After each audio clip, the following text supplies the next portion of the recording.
नाज़रीन, मुल्की सियासी सूरत हाल, पंजाब की सूरत हाल, पंजाब असम्बली में जो कुछ हुआ, हुक्मरानों के रवैये, ओपोजिशन के और इसके साथ साथ हुकूमत में आजकल जो मामलात खींचा तानी की चल रही है, उस सारी सूरत हाल पर आवाम का मौक़िफ़ हमने आपके सामने रख दिया। लेकिन अब ये मामलात किस तरफ जा रहे हैं? अब जो नौ मुंतखब वज़ीर आला हैं पंजाब के, उनके लिए हालात को ठीक करना कितना आसान होगा, कितना मुश्किल होगा, क्या क्या चैलेंजेस होंगे और आने वाले वक्त में हालात मुश्किल बनते जा रहे हैं या फिर अब हालात आसानी की तरफ जा रहे हैं, सुलझाव की तरफ जा रहे हैं? बात करेंगे जी। सीनियर एनालिस्ट सलमान गनी साहब हमारे साथ मौजूद हैं। सलमान साहब, प्रोग्राम में आपको खुश आमदीद कहते हैं, बहुत शुक्रिया आपके वक्त का। सलमान साहब, सबसे पहले तो हमें ये बताइए कि वज़ीर आला साहब मुंतखब तो हो गए, अभी हल्फ नहीं लिया जा रहा, अभी भी रास्ते में रुकावटें खड़ी की जा रही हैं। कितना बड़ा चैलेंज है इस वक्त पंजाब को संभालना और जितनी मुश्किलात इस वक्त हम लोग देख रहे हैं उनको हल करना? देखें, ये सिर्फ पंजाब की हद तक नहीं, पूरे मुल्क के अंदर एक कन्फ्यूजन की सूरत हाल तारी है और अदम एतमाद के ज़रिए जो बुखार चढ़ा था वो अभी तक उतरा नहीं है। देखिए, सियासत के अंदर जो भी हारना नहीं जानता वो जीत नहीं सकता। ठीक। और इसके लिए बड़े हौसले की ज़रूरत होती है कि अदम एतमाद एक खालिस्तान आइनी, कानूनी और सियासी अमल था। माजी के अंदर भी ये अमल होता रहा है, कभी इस तरह की बुरानी और हैजानी कैफियत तारी नहीं हुई कि आखिर क्यों कर तारी हुई है। देखिए, मैं समझता हूँ कि एक माइंड सेट है जो पाकिस्तान को अंदरूनी तौर पे गैर मुस्तहकम करना चाहता है। पाकिस्तान में इंतशार और खलफशार उसका टारगेट है और अगर यही सूरत हाल तारी रही तो लोग कहते हैं कि इंतखाबात, मैं समझता हूँ कि इंतखाबात तो जमहूरी माशरों में हल होते हैं, उससे मुल्कों और माशरों के अंदर इस्तेहकाम आता है।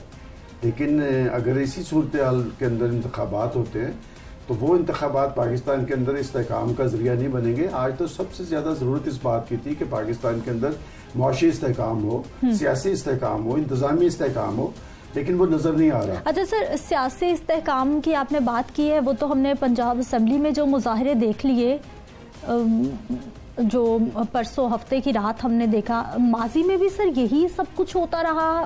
पाकिस्तान की तारीख को अगर दोहराया जाए, देखा जाए, देखिए, ये 3-4 दहाइयों से मैं इसी असम्बली में पार्लिमानी रिपोर्टिंग करता रहा हूँ। ठीक।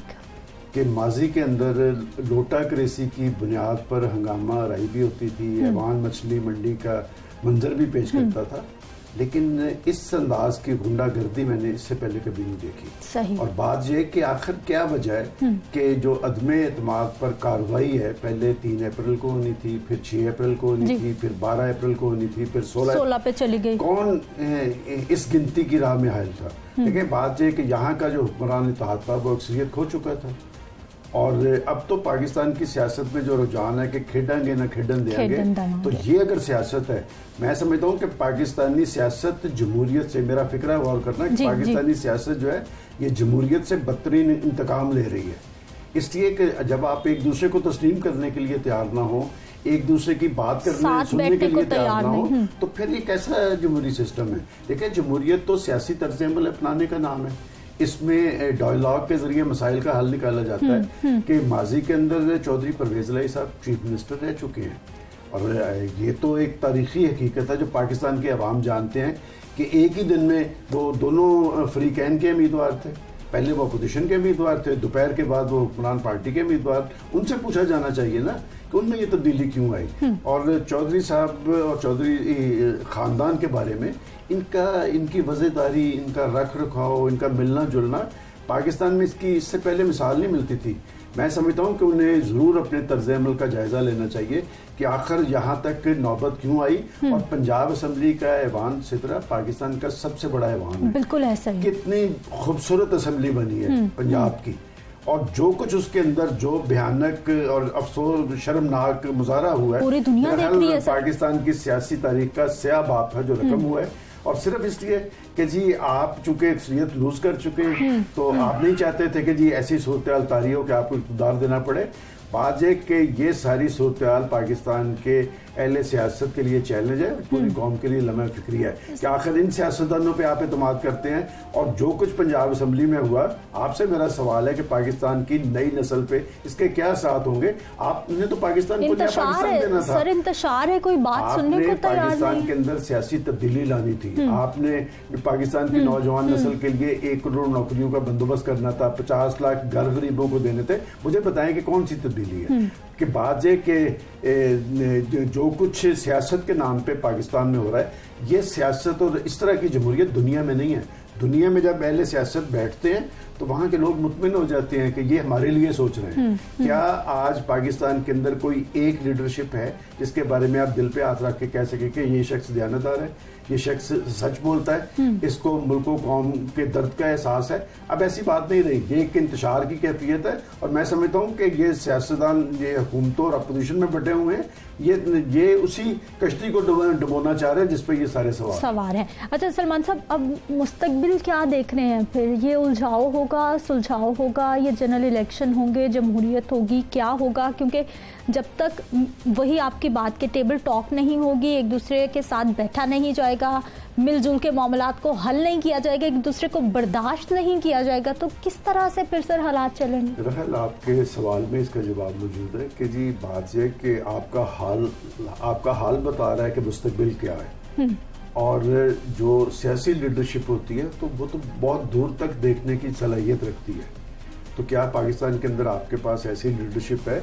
एक अदारा जाती बहरान पैदा करने की कोशिश की जा रही है। एक शख्स अगर पंजाब का चीफ मिनिस्टर मुंतखब हुआ है और ये काम भी ये असम्बली के अंदर से नहीं हुआ, इसके लिए order chief justice high court ने दिया था कि आप कोई बात भी मानने के लिए तैयार नहीं है। और उसके बाद कभी ऐसे, इससे पहले मशरकी पाकिस्तान में हुआ था कि वहां पर डिप्टी स्पीकर थे सैयद शाहिद अली, उनकी मौत वाक़या हो गई थी। तो क्या पाकिस्तान के अंदर ये जो जमहूरी सिलसिला है, ये जो जमहूरियत के नाम पे होने वाला ड्रामा है, ये क्या हजम हो सकेगा? और वो जो आपका सवाल है, देखें मुझे तो अब कोई ज्यादा तवक्कुआत सियासतदानों से नहीं है। ठीक, अब पाकिस्तान के लोगों को फैसला करना है। जब इस तरह की कैफियत होती है, बुनियादी फैसला लोग करते हैं। कि लोगों ने तीसरा तजर्बा भी कर लिया। इस तीसरे तजर्बे के बारे में कहा गया था कि इनके आने से दूध और शहद की नहरें बह जाएंगी, पाकिस्तान के अंदर सियासी तब्दीली आ गई। वो चेहरा भी देख लिया। एक क्रेडिट मैं जरूर इमरान खान साहब को देता हूँ कि उनकी 3.5 साल उनकी दौरे हुकूमत देख लें कि किस तरह लोगों का क्या पुरसाने हाल रहा है, लोगों का जीना अजीरन बना रहा है, वो महंगाई, बेरोजगारी, गुर्बत की आग में जलते रहे। किस खूबसूरती से उन्होंने एक मुतनाज़े खत को इशू बनाकर रियल इशू से लोगों की तवज्जो हटा दी है। अच्छा सलमान साहब, आखिरी सवाल, अवाम का क्या बनेगा? अवाम यूं ही पिसती रहेगी, गरीब से गरीब तर होता जाएगा, हमारा मजदूर उसी तरह से रोटी के लिए खुदकुशी करता जाएगा, यही सब कुछ होता रहेगा? हज़रत इकबाल का एक शेर है कि खुदा ने आज तक उस कौम की हालत नहीं बदली, ना हो जिसको ख्याल खुद अपनी हालत बदलने का। मैंने अभी ये बात कही है कि बुनियादी फैसला पाकिस्तान के अवाम को करना है कि आप अपने मुस्तकबिल किन के हाथों में देना चाहते हैं। और सियासतदानों को अपने तर्ज अमल पे नजरसानी करनी चाहिए। ये मुल्क जो है ये जमहूरी स्ट्रगल के नतीजे में बना हुआ है। जब आपने जमहूरियत से इनराफ किया और अकलियत को अक्सरियत पे मुसल्लत करने की कोशिश की तो बांग्लादेश बन गया था, 2 टुकड़े हो गए। बिल्कुल। और अब भी मैं समझता हूँ इस सारे क्राइसिस के जिम्मेदार पाकिस्तान के अहले सियासत है। ये जो माजी में कहा जाता था कि जी गैर सियासी तब्दीली इसलिए हो गई कि वो एम्बिशियस थे। भाई आप क्या कर रहे हैं? कौन सी ऐसी कमी छोड़ रहे हैं जो दूसरे लोग पूरी कर रहे हैं?